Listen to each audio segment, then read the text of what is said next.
Un peu de répit pour les quelques 850 salariés de l'usine Ford Blanquefort en Gironde. Hier soir tard, le plan social de fermeture a été rejeté. Cela va laisser un peu plus de temps aux repreneurs potentiels pour muscler leur offre. C'est une bonne nouvelle selon les syndicats.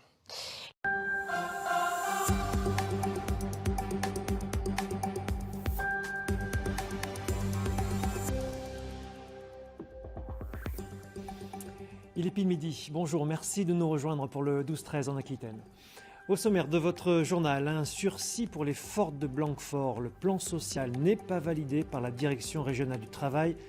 Un sursis pour les 850 salariés, mais pour quel avenir? Un seul repreneur potentiel est sur les rangs. On en parle ce midi avec Francis Vilsus, conseiller régional et ex-secrétaire du comité d'entreprise de Ford Blanquefort. À l'une donc, le géant de l'automobile américain Ford contraint de revoir la copie de son plan social à Blanquefort.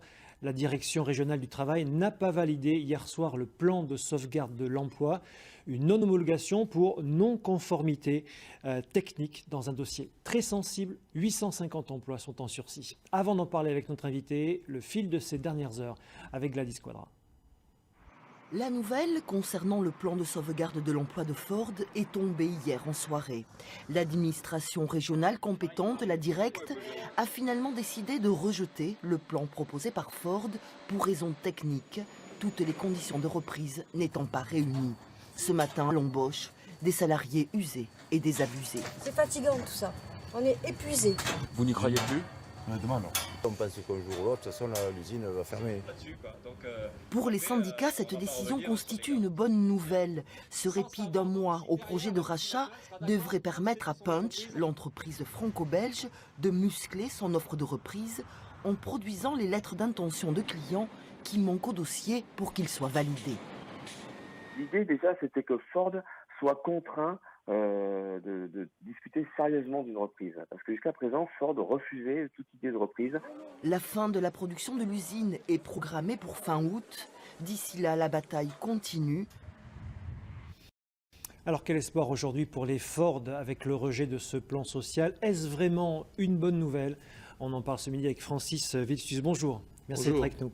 Vous êtes conseiller régional à la restructuration économique et ex-secrétaire du comité d'entreprise de Ford Blanquefort.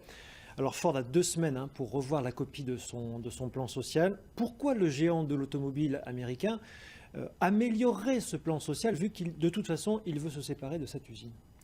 Bon, d'une part, je pense que c'est une bonne nouvelle puisque ça va nous laisser un petit peu de temps pour revoir les copies de chacun.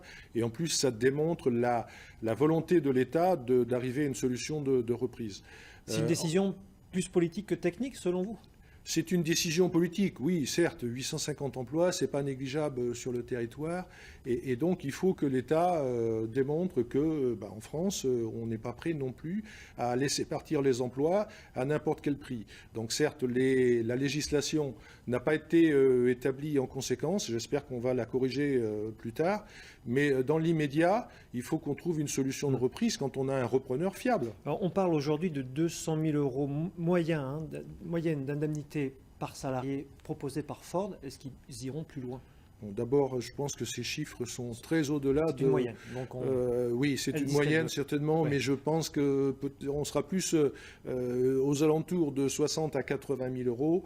Ce qui fait qu'aujourd'hui, il y a un certain nombre de salariés qui sont favorables à cette fermeture.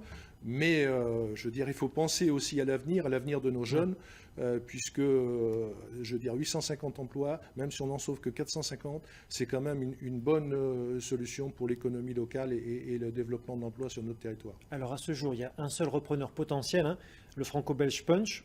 Problème, le groupe n'a pour l'heure ni client, ni débouché pour l'usine. Quelle garantie pour l'avenir des emplois alors? Moi, je n'ai pas toutes les informations puisque ça se négocie entre l'État, Punch et Ford. Je ne pense pas qu'ils n'aient pas du client du tout. Si, ils en ont.